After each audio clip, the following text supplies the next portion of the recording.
Assalamualaikum warahmatullahi wabarakatuh.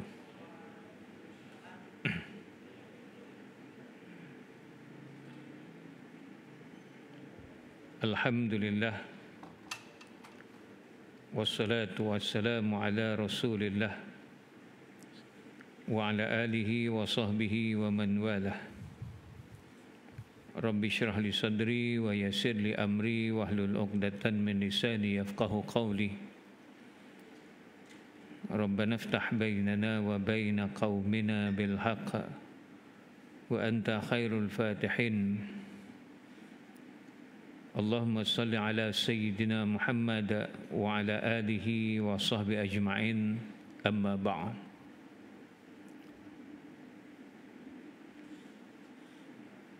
InsyaAllah tuan-tuan, pada malam ini kita sambung dia bersambungan dengan usul fiqh yang kitab yang lama tu dah habis. Tapi kitab yang baru ni saya tak sempat lagi nak buat photostat ataupun salinan, iaitu Qawaidul Fiqhiyah. InsyaAllah untuk pertemuan akan datang akan disediakan lah. Qawaidul Fiqhiyah ataupun kaedah-kaedah fiqh. Selama ni kita faham ilmu fiqh ya.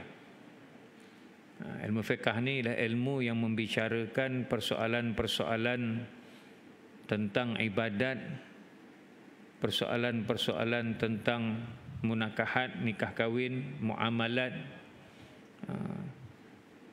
jinayat dan siasah.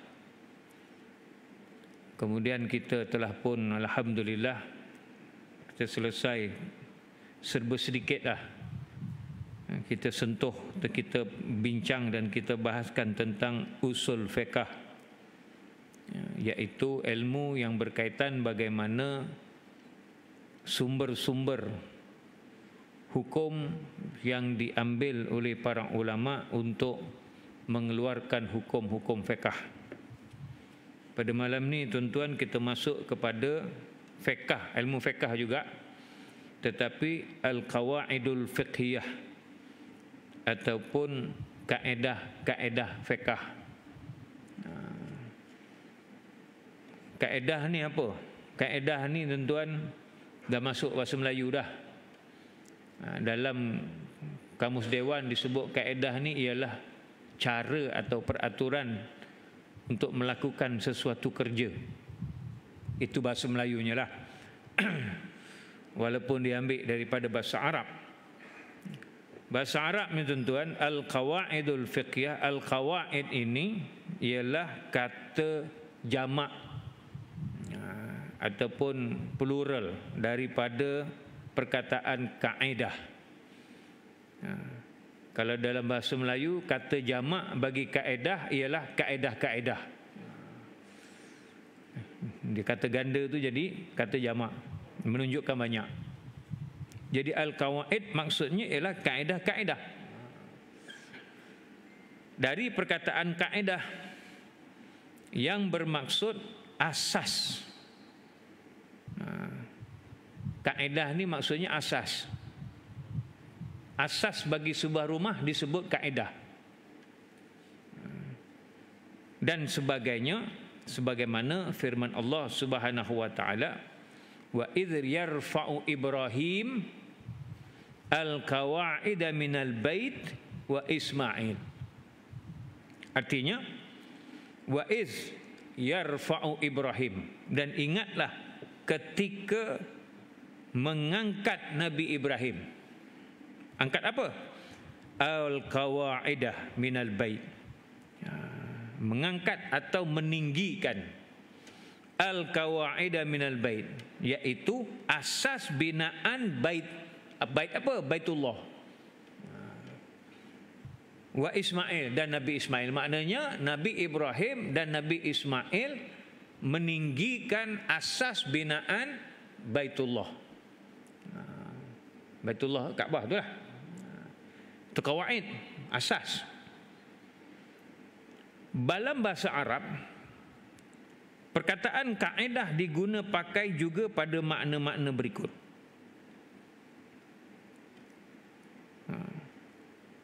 Maksudnya duduk. Kaedah duduk. Ada kata kaedah tu duduk. Kalau perempuan duduk disebut imra'atun qa'idatun. Orang perempuan itu duduk.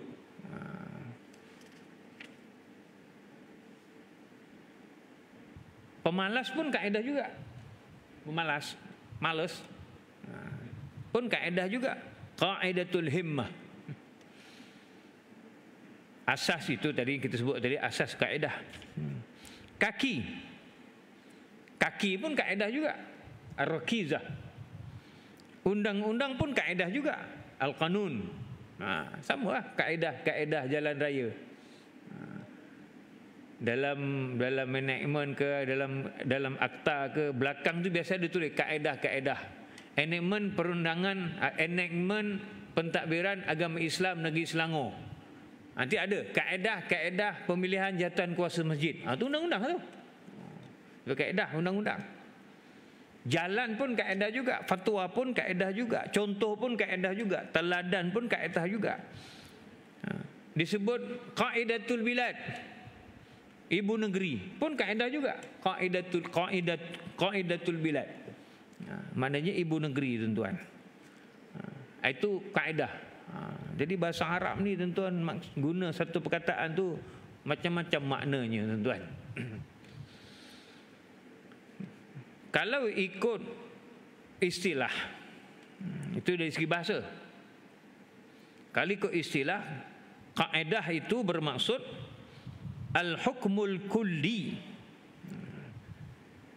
al-muntabiqu ala jami'i juz'iyyatih. Al-hukmul kulli, hukum kulli, kulli keseluruhan. Hukum keseluruhan yang dipraktikkan ke atas masalah juz'iyah. Masalah juz'iyah ni masalah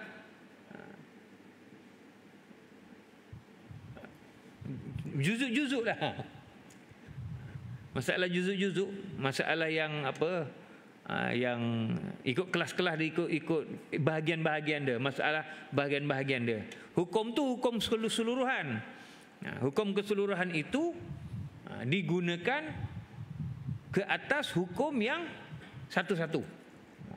Hukum yang terperinci, tapi gunakan hukum yang umum, kaedah. Nanti kita masuk satu-satu mungkin boleh faham. Ataupun hukum aghlabiyun yantabiqu ala mu'zami juz'iyyati. Hukum yang secara aghlabi ni, tuan-tuan, secara ghalibnya, secara kebiasaannya. Hukum yang secara kebiasaannya diguna pakai ke atas kebanyakan masalah-masalah juz'iyah, masalah-masalah yang terperinci. Dia hukum tu yang biasa terpakai. Dalam istilah undang-undang lebih dikenali sebagai prinsip. Kalau ikut usulah undang-undang ni, tuan-tuan, kaedah fiqhiyah ni disebut legal maxim. Legal maxim. Contoh, seseorang itu dianggap tidak bersalah sehingga dibuktikan bersalah. Itu umum, kaedah umum. Siapa pun tak bersalah, tuan-tuan. Walaupun orang satu kampung kata dia itu pencuri, tapi selagi mahkamah tidak menghukumkan dia itu sebagai pencuri, dia akan dianggap tidak bersalah. Sampailah dibawa dibicarakan ke mahkamah, mahkamah dapati dia itu bersalah, barulah dia itu bersalah. Jadi secara umumnya secara ghalibnya itu sebab katakan tadi hukmun aghlabi, maknanya hukum-hukum yang secara ghalibnya, secara kebiasaannya tak ada siapa pun yang bersalah melainkan mahkamah yang kata dia salah. Boleh faham ya? Kaedah itu salah satu kaedah.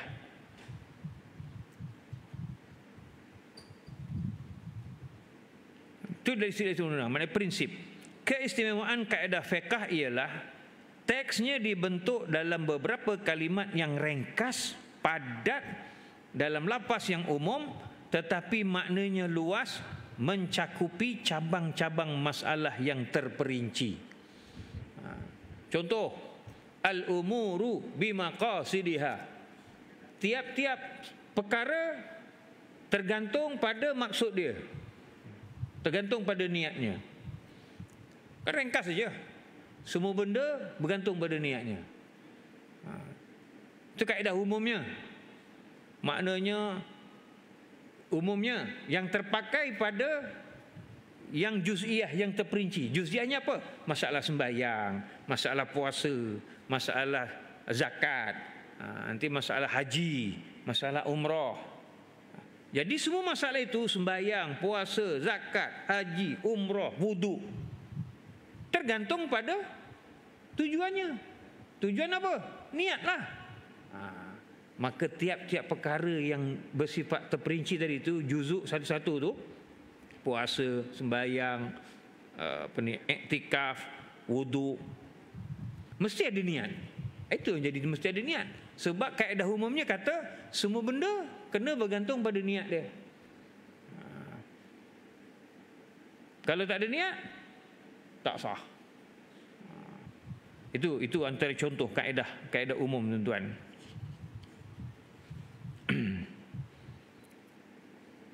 Walau bagaimanapun kaedah fiqh tidaklah merangkumi kesemua masalah yang tertentu, kerana boleh dikatakan hampir setiap kaedah itu tidak sunyi dari masalah yang dikecualikan darinya kerana sebab-sebab yang tertentu. Maknanya nanti kita akan tengok satu-satu, tiap-tiap kaedah fikih tu katalah merangkumi semua benda. Tapi ada juga benda yang dikecualikan. Contohnya dalam hal-hal muamalat umpamanya, ada perkara-perkara yang berkaitan dengan niat seseorang itu tidak diambil kira. Sebab kita tak tahu niat orang dalam hati. Mana siapa tahu niat orang dalam hati? Tak tahu, tuan-tuan. Itu nanti akan terpakai pula dalam bab jenayah. Membunuh dengan niat, membunuh tanpa niat. Nak menentukan niat tu macam mana? Dekat situ dia ada kaedahnya, ada caranya, tuan-tuan.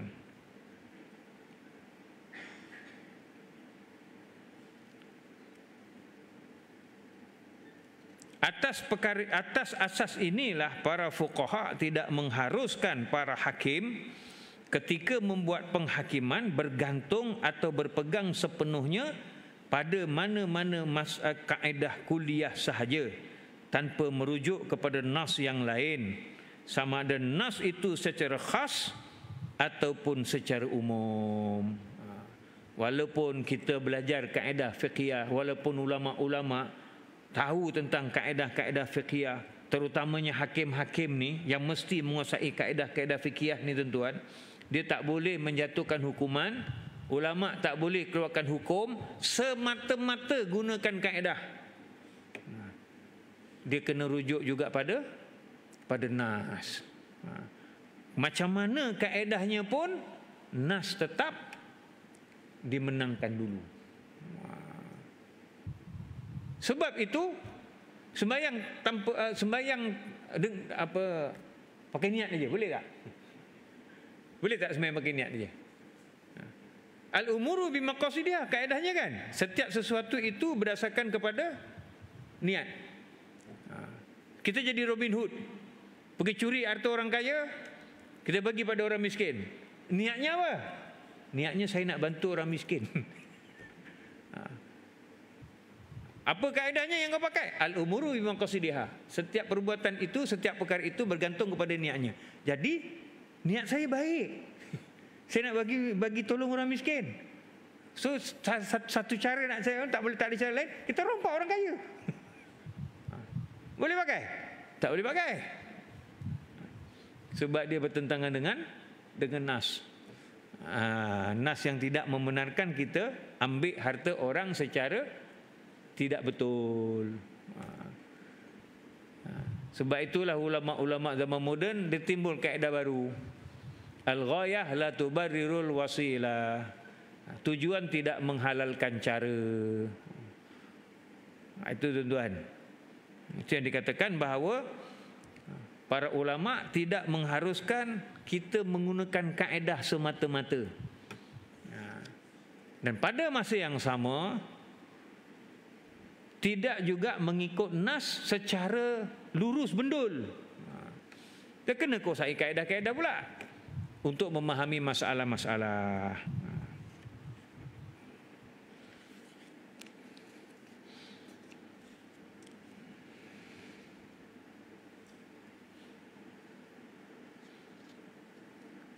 Okey. Kaedah fiqhiyah ni tuan-tuan, dia penting dalam pengajian ilmu fiqh dan sangat besar manfaatnya, terutamanya kepada mereka yang berkecimpung dengan hukum hakam. Nak jadi mufti, dia kena kuasai salah satu daripadanya, dia kena kuasai qawaidul fiqhiyah ni. Nak menjawab soalan-soalan orang tuan-tuan, kena tahu kaedah-kaedah usul fiqh ni. Selain daripada dia menguasai nas, mengetahui tentang nas-nas dan dalil-dalil, dia kena kuasai qawaidul fiqhiyah ni supaya dia memberi hukum sesuai dengan keadaan dan menepati kehendak hukum itu sendiri. Jadi tak adalah dia main belasah saja berhukum haram. Itu masalah tuan-tuan. Jangan ingat senang nak orang tanya soalan kita terus jawab. Itu namanya mi Maggi, mi segera. Jawapan segera. Kalaulah Imam Malik ni tuan-tuan, 40 soalan satu je yang jawab, yang 40 dia kata wallahu a'lam. Kita ni yang tak setara dia, orang tanya semua main jawab begitu je. Ikut suka je. Lalah bergaduh. Yang ni kata macam ni, yang ni kata macam ni. Netizen pula bergaduh dalam nak menyokong pendapat ulama masing-masing tuan. Apa beza di antara kaedah fiqhiyah dengan kaedah usul fiqh? Kaedah usul fiqh yang kita belajar itulah. Kaedah usul fiqh ialah kaedah yang menerangkan macam mana hukum tu dikeluarkan. Nak keluarkan hukum tu nak guna apa? Quran, sunnah, ijma', qiyas, istihsan, istishab. Itu kaedah usul fiqh. Qawaidul fiqhiyah ini ialah prinsip-prinsip umum yang digunakan dalam fiqh. Prinsip-prinsip. Kaedah usul fiqh ialah cara-cara mengetahui bagaimana sesuatu hukum itu nak dikeluarkan. Qawaidul fiqhiyah ini adalah prinsip-prinsip umum dalam fiqh yang merangkumi hukum-hukum yang umum. Prinsip-prinsipnya macam mana? Prinsipnya ibadat mesti ada niat. Contoh prinsip. Itu prinsip. So apa sahaja perbahasan tentang ibadat, ulama akan sebut rukunnya mesti salah satu daripadanya niat. Sejarah pembentukan qawaidul fiqhiyah ini tuan-tuan, al-qawaidul fiqhiyah ataupun al-qawaidul kulliyah yang terdapat dalam hukum fiqh Islam ni bukan dicipta sekaligus seperti undang-undang yang digubal oleh pihak-pihak yang tertentu, tetapi pemahamannya terbentuk dan teks atau nas-nasnya digubal secara beransur-ansur bersama dengan perkembangan hukum fiqh itu. Sekitar kurun ketiga dan keempat hijrah oleh tokoh-tokoh ulama dari beberapa mazhab di kalangan ahli takhrij dan tarjih. Takhrij ni ahli yang mengeluarkan hukum, atau tarjih yang mencari mana nas yang kuat atau mana hukum yang lebih kuat dalilnya. Kerana mengambil hukum dari petunjuk-petunjuk nas syarak yang umum, prinsip-prinsip usul fiqh, alasan atau illah hukum, dan juga rasional akal. Jadi ilmu qawaidul fiqhiyah ni tuan-tuan, zaman sahabat, zaman Nabi dia tak kenal pun qawaidul fiqhiyah ni. Walaupun mereka menggunakan kaedah-kaedah tertentu. Dan sebab itulah tuan-tuan, qawaidul fiqhiyah ni dia bukan ikut kepala otak ulama tu sendiri dah. Dia juga berdasar kepada nas-nas. Dia bukan ciptaan ikut-ikut suka-suka sendiri dah. Dia berdasarkan kepada nas-nas yang ada, sama ada daripada Al-Quran ataupun hadis Nabi SAW. Dia ambil nas tu, dia fahamkan secara umum nas ini menghendaki begini. Ayat ni nak macam ini. Secara umumnya dia merangkumi semua perkara. Sebagai contoh, para fuqaha yang menggunakan kaedah fiqhiyah kadang-kala mengambil teks hadis sendiri untuk dijadikan kaedah fiqh. Seperti la darar wala dirar. Itu hadis Nabi. Nabi dicakap la darar wala dirar. Terus dijadikan kaedah fiqhiyah. Tidak ada kemudaratan dan tidak memudaratkan. Jadi daripada prinsip itu, maka digunakanlah oleh ulama-ulama ni untuk menanggapi sesuatu hukum. Kalau benda tu ada darar, maka tak boleh. Timbullah hukum haram.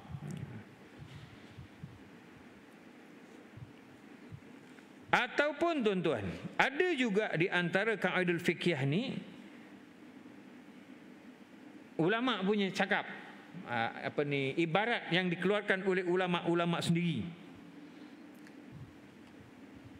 di mana akhirnya apa yang disebut oleh ulama itu akhirnya menjadi satu kaedah. Contohnya Imam Abu Yusuf. Imam Abu Yusuf ni anak murid kepada Imam Abu Hanifah. Dalam satu kitabnya, kitab Al-Kharaj, yang ditulis untuk Khalifah Harun Ar-Rashid,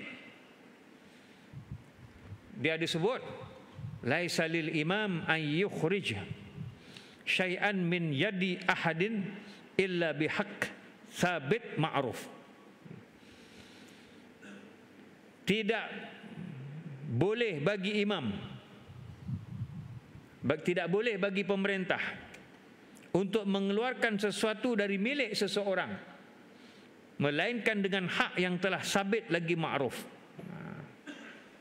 Maknanya kau jadi kerajaan, kau tak boleh suka-suka ambil harta rakyat kau, melainkan benda tu sabit dalam nas boleh diambil, bagi contoh. Ataupun ma'ruf, benda tu kena ambil untuk kepentingan umum. Maknanya kerajaan tak boleh suka-suka ambil, melainkan ada sebab-sebab tertentu yang sabit secara ma'ruf. Itu kata-kata Imam Abu Yusuf, yang akhirnya benda tu menjadi kaedah fiqhiyah oleh ulama yang terkemudian. Adapun kebanyakan kawaid penggubalannya melalui proses perbincangan, pertukaran pendapat, percubaan, penggilapan oleh tokoh-tokoh fuqaha dari pelbagai mazhab ketika mendapatkan alasan dan dalil. Maknanya ketika ulama-ulama ni mengeluarkan hukum, sudah tentu dia keluarkan hukum tu ada sebab-sebab dia, ada nas dia, ada rasionalnya. Kenapa aku kata benda ni haram? Dekat situ timbullah kaedah-kaedahnya, tuan-tuan. Kerana itulah alasan kepada hukum-hukum fiqh yang ijtihadiyah dan cara-cara berdalil dengan konsep kias merupakan sumber terbesar bagi menggubal kaedah-kaedah ini dan memantapkan lafaz-lafaznya setelah wujud kestabilan mazhab-mazhab fiqh yang terbesar. Dan setelah pengikut-pengikut yang terkenal memberi tumpuan dalam menyusun mazhab masing-masing bersama dengan dalil, dengan dasar dan dalilnya. Maknanya, tuan-tuan, bila ulama-ulama fiqh ni menggunakan berbagai-bagai, terutama kiaslah, dia mengkiaskan benda-benda ni semua ni, dekat situ akhirnya timbul kaedah-kaedah fiqh ni bila anak-anak murid mereka ni mula menyusun kitab-kitab dan mencari alasan-alasan kepada fatwa-fatwa yang dikeluarkan oleh imam-imam mereka, sehingga timbullah kaedah fiqhiyah ni, tuan-tuan. Menurut Mustafa Ahmad Az-Zarqa, ini salah seorang ulama, tuan-tuan, mazhab Hanafi adalah mazhab yang mendahului mazhab yang lain dalam menggubal prinsip-prinsip fiqh yang am. Kaedah fiqh ni yang mula-mula menggubal mazhab Hanafi. So, mazhab Hanafi ni adalah mazhab yang menggunakan rasional. Dia banyak gunakan akal untuk cari elah terhadap sesuatu benda. Kenapa hukum macam ni, kenapa hukum macam ini, dia kena cari dia punya sebab dia, kenapa.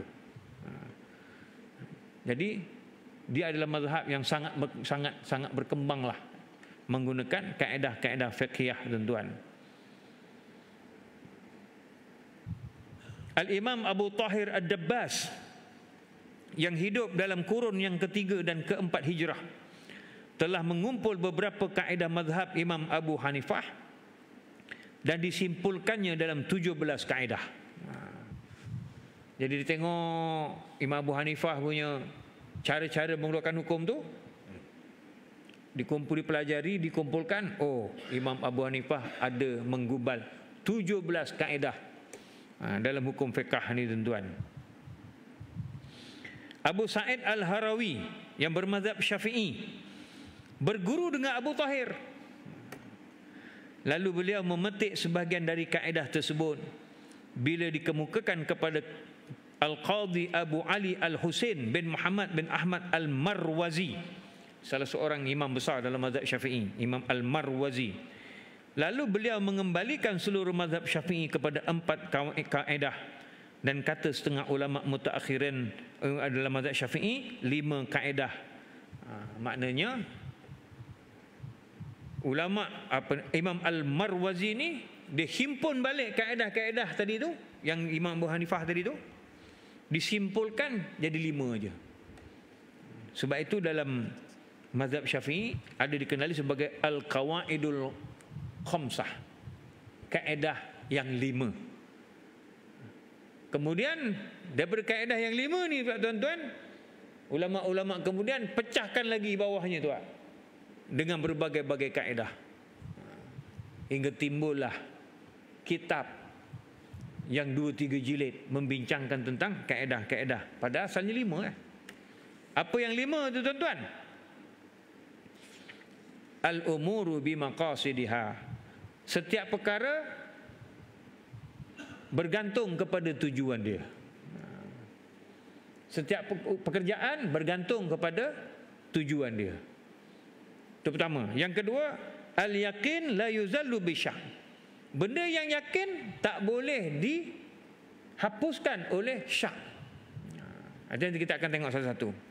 Yang ketiga, al-masyaqqah tajlibu taisir, benda yang menimbulkan kesusahan akan melahirkan kesenangan. Benda tu susah nak buat, masyaqqah, kesusahan. So daripada kesusahan itu akan menimbulkan kesenangan dalam hukum. Susah nak sembahyang berdiri, tu masyaqqah lah. Pasal apa? Sakit kaki, susah nak sembahyang berdiri. Tajribu taisir, maka dia akan membawa kepada yang senang. Yang senang macam mana? Duduk. Sembahyang duduk lah. Itu kaedah. Daripada kaedah itulah tadi. Kemudian ad-dararu yuzal. Kemudaratan mesti dibuang. Jadi tak boleh buat mudarat. Benda itu kalau mudarat aja, maknanya benda itu dilarang dalam agama. Dan yang kelima, al-adatu muhakkamatun.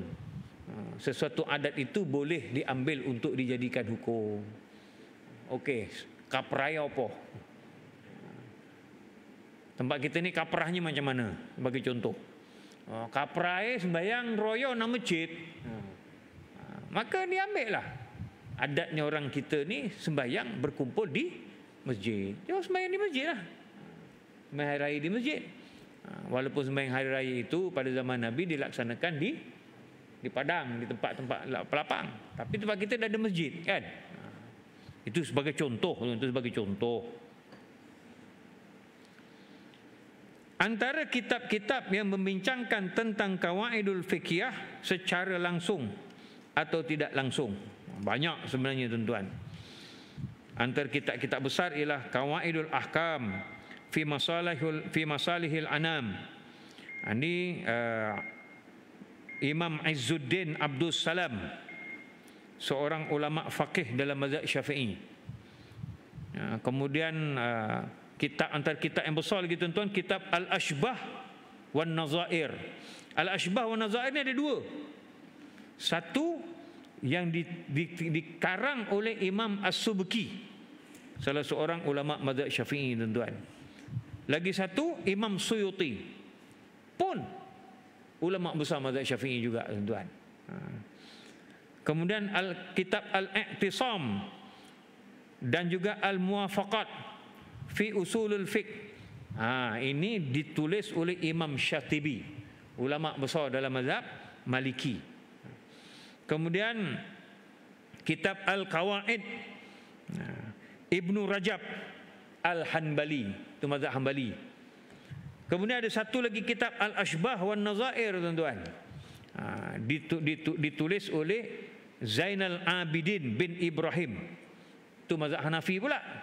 Jadi maknanya kitab Al-Ashbah wa Nazair ini ada tiga tuan-tuan. Jadi kalau sebut kitab Al-Ashbah wa Nazair, siapa yang tulis?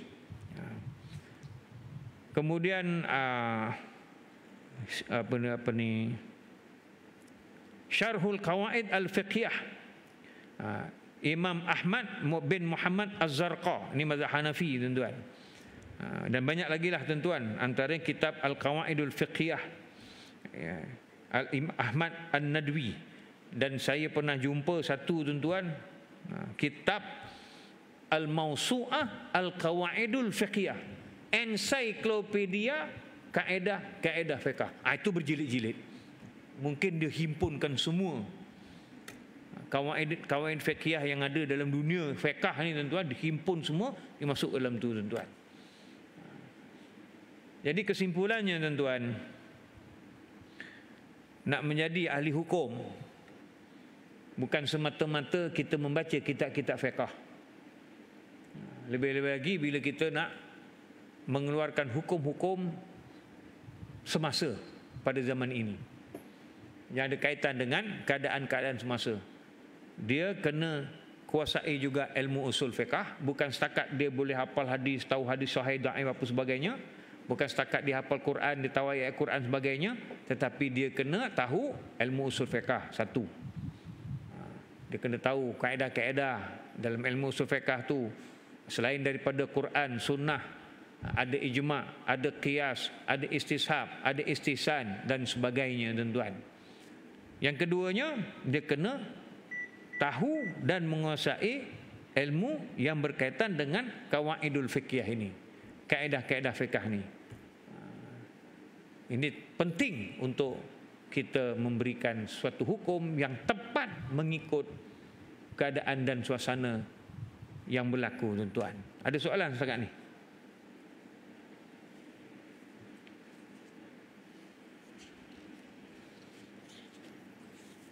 Okey, kalau tak ada tuan-tuan, insya-Allah pada pertemuan akan datang kita akan masuklah satu persatulah kaedah fikih ni, dan kita akan cuba jelaskan mengikut bahasa yang tuan-tuan boleh faham.